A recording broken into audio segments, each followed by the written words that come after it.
مين هم فريق الأبطال؟ ده فريق من مجموعة من الشباب مهتم برياضة السيارات في مصر، بيجمع كل عشاق السيارات في مكان واحد. هدفه تطوير رياضة السيارات من خلال ورش تدريب واكتشاف المواهب وتطويرها للمنافسة العالمية وتوفير أماكن آمنة للتدريب، وأيضا أفكار جديدة وغير مكلفة لتعديل السيارات وتجهيزها للسباقات. هنعرف أكتر عن الفريق وعن اللي عمله في الفترة اللي فاتت من خلال لقائنا بالكابتن شريف صقر قائد فريق الأبطال. أهلا بك يا شريف. اهلا وسهلا، منور. بص، كنا في عالم تاني خالص وهنيجي العالم بقى اللي هو بتاعنا، عالم الاسفلت. عالم الاسفلت وعالم السرعه، لكن هو عالم الرعونه يمكن، وعالم الطيش والجنان.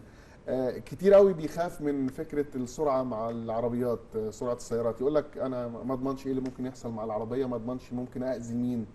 الفكره دي ازاي بنعرف نسيطر عليها لما بندرب حد انه يخوض سباق سيارات؟ طيب، هو بس اولا السباقات عندنا في مصر 3 انواع. عندنا حاجه اسمها سباق سبيد، وعندنا سباق دريفت، وعندنا سباق رالي. احنا هنتكلم عن السبيد النهارده. السباقات السبيد دي بتبقى كل عربيه بتنزل لوحدها. بيبقى في اوردرات او في حاجات زي الحاجات بتاعه المرور كده، بيبتدوا هم ياخدوها في اقل وقت.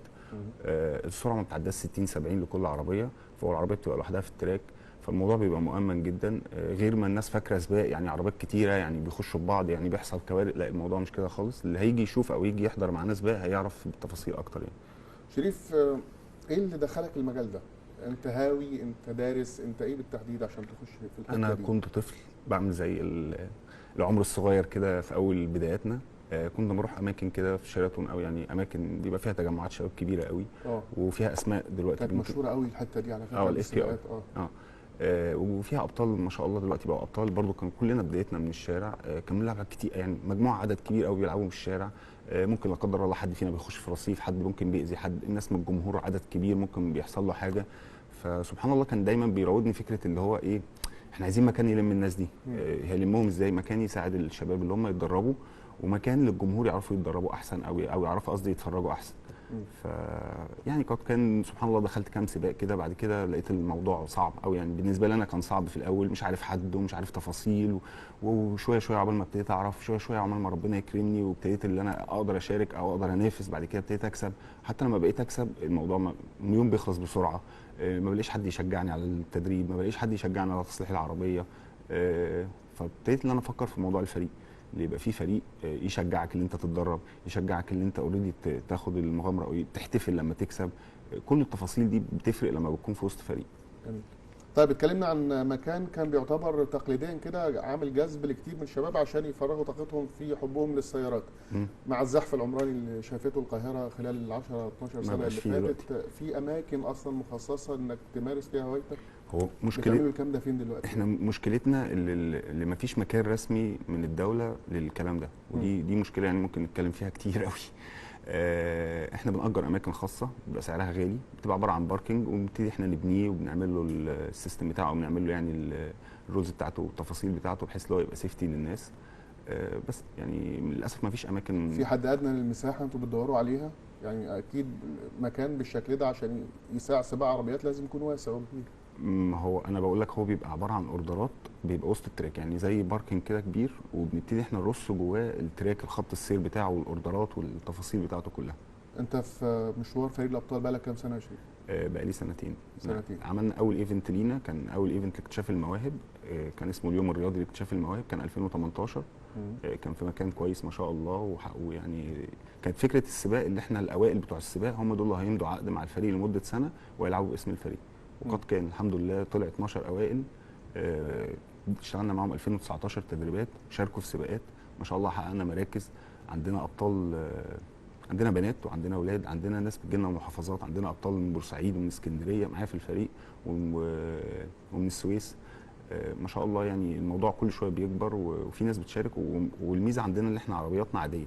يعني ايه عربيات عاديه؟ يعني مش معدله، يعني عربيه زي اللي انت بتروح بيها الشغل، عربيه ممكن تكون اوتوماتيك.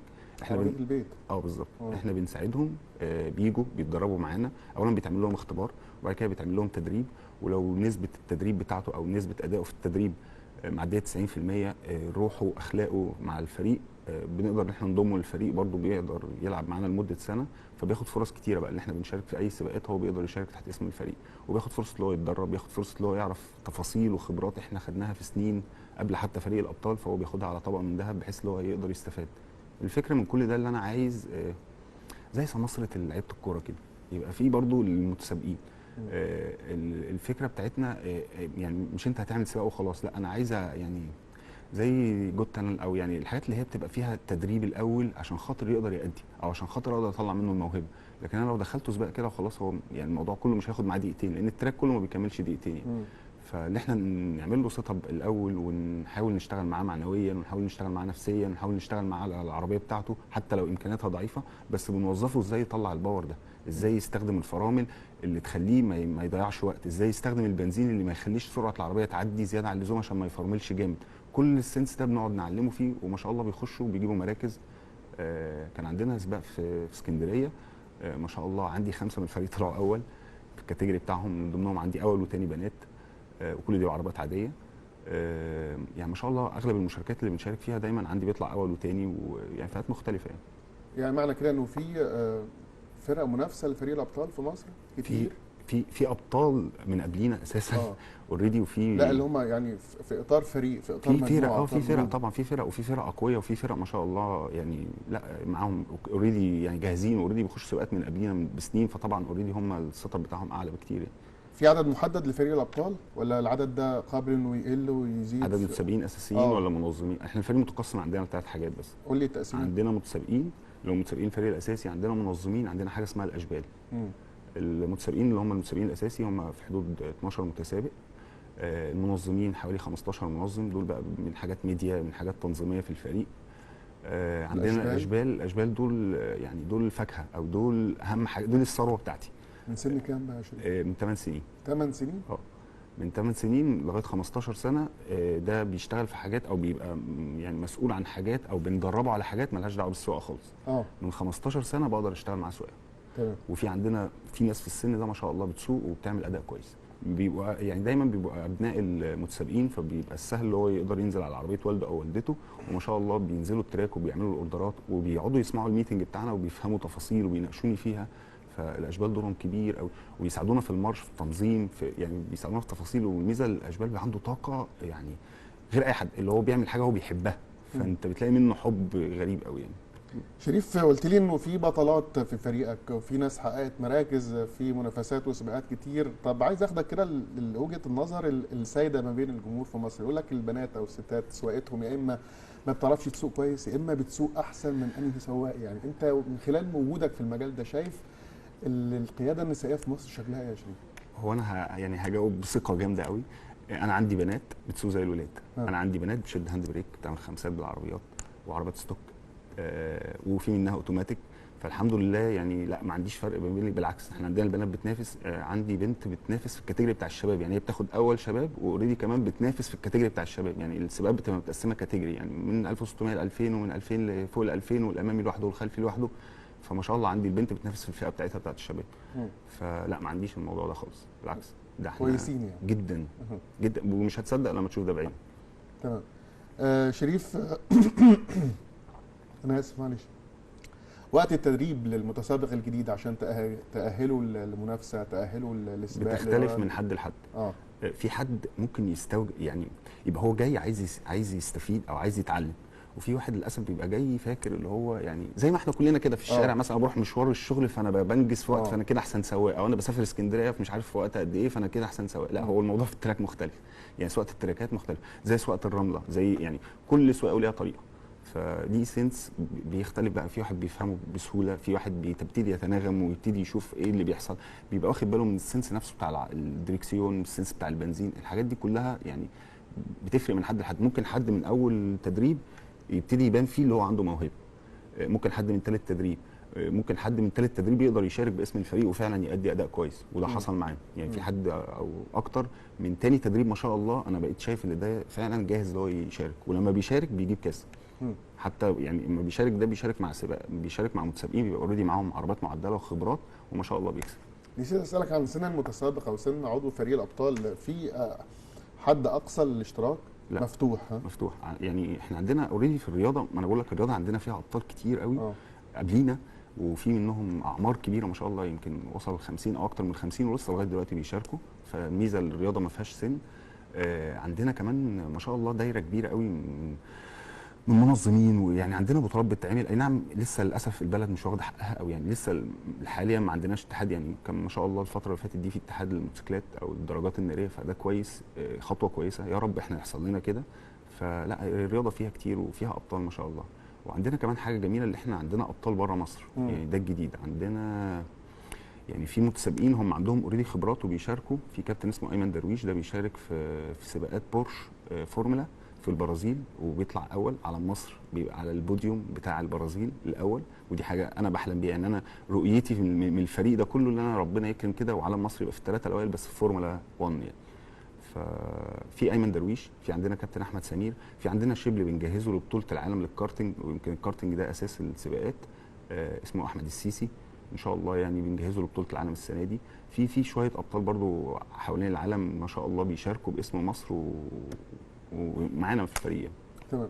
انتوا بتتجمعوا كل قد ايه في ايام معينه، ساعات معينه للتجمع بتاعت رياض احنا الفتره دي شغالين على حاجه الحمد لله جديده، اللي احنا بنشوف تجمعات الشباب فين زحمه، يعني في اماكن كده لا داعي لذكر اسمها يعني، او يمكن معروفه للشباب كلها يعني، احنا اوريدي بننزل لهم، بنعمل حاجه اسمها ميتنج. الميتنج ده بنبقى مجموعه من متسابقين الفريق وانا ببقى موجود معاهم، بننزل نتكلم مع الناس، بيبقى في الفكره اللي انا يعني ايه، بتكلم مع الناس، بقرب لهم اكتر، بشوف عربياتهم، لو حد محتاج حاجه، حد محتاج ان احنا نوجهه لحاجه، فبيبقى في فرصه. احنا بيبقى يعني بنحاول نحافظ ان لازم كل شهر على الاقل خالص يبقى في تدريب، عشان مستوى الناس عندي ما ينزلش. واول ما ابتدينا كنا يمكن كل اسبوع، بس يعني في الفتره الاخيره دي من بعد الحاجات اللي احنا بنمر بيها كلنا دي، فبقت كل شهر بس. طب تعالوا نخش في الصوره كامله بقى بكل جوانبها وكل يعني امتيازاتها وسلبياتها. ايه الوجه السلبي في موضوع سباقات السيارات؟ ايه المخاطر اللي احنا ممكن يعني نحتاط منها، ناخد بالنا منها ونحاول؟ احنا عندنا شباب كتير، شباب وبنات بيحبوا العربيات وبيحبوا الجري، بس للاسف مفيش مكان رسمي يشيل الكلام ده. مفيش، يعني مفيش اي مكان رسمي، ومفيش جهه رسميه للاسف بتاعنا الكلام ده. في حاجه اسمها تبع، في حاجه اللي معاها رخصه FIA اسمه نادي السيارات تبع وزاره السياحه، وللاسف هو بقى له فتره ما بينظمش حاجه، فمفيش اي حاجه خالص يعني احنا بنشوفها.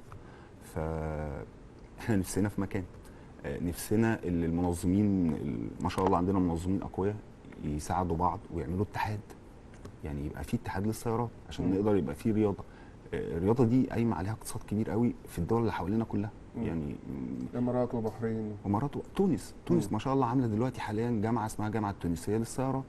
يعني بتعمل ايه الجامعه التونسيه دي؟ هي كل حاجه تخص السباقات. والسنغال كمان عندها يعني بس لانه هو بيقوم معاك كل الصناعات، يعني زي الكوره كده، زي ما بتعمل بطوله للكوره بتلاقي ما شاء الله كذا حاجه اشتغلت، فهي دي اللي احنا محتاجينه، لان احنا عندنا شباب كتير يعني. طب احنا معانا خبر عاجل حالا بقى، يعني هخصك، لسه كنت بتكلم عن النقطه دي. دكتور خالد العناني وزير السياحه والاثار بيشكل لجنه قضائيه للاشراف على انتخابات نادي السيارات والرحلات المصري. ايه رايك في الخبر ده؟ الله، ده خبر جميل. شفت بقى وشنا حلو عليك ازاي؟ خبر جميل. شايفين الابتسامه على وشك؟ طبعا خبر جميل. انا قصدت المخاطر بالنسبه للمتسابق، يعني في خطر انه الولد او البنت وهو انا بقول لك العربيه بتنزل لوحدها بتبقى متامنه كلها، بيبقى في سيفتي، ده اهم حاجه عندنا بنشتغل عليها.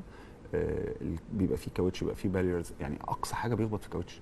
يعني هي الميزه اللي احنا بناخدهم لما بننزل لهم الشارع، بنقول لهم يا جماعه تعالوا في اماكن التراك. طبعا احنا ما بنقولش الناس ما تجريش في الشارع، ان احنا اوريدي كلنا بدانا من الشارع، بس احنا بنقول قلل. يعني انا مثلا لما بجري 10 مرات كل يوم، او متعود ان انا رايح جاي المشوار بجري، لا لما بيبقى في تراك او في سباق فالموضوع بيقل شويه، بيقل كتير مش بيقل بس. فهي الفكره اللي احنا مساعدينهم اللي في مكان تقدروا تتوجهوا منه، ومش في مكان يلا سباق بس، لا في مكان يختبرك ويدربك ويأهلك للسباقات. جميل. نورتنا يا شريف، بالتوفيق في كل اللي جاي ان شاء الله، ونتمنى يعني نستضيفك مره ثانيه تكون عديت مرحله كبيره قوي من اللي انت بتحلم بيه ان شاء الله، نحقق وتحقق كل اللي بتتمناه انت وفريق الابطال، ويبقى علم مصر في الثلاثه الاوائل في فورمولا 1 ان شاء الله، على ايديكم ان شاء الله وعلى ايدي فريق الابطال ان شاء الله. خلصت حلقتنا مشاهدينا، لكن كلامنا ما انتهاش، نشوفكم في حلقه جديده، فالى اللقاء.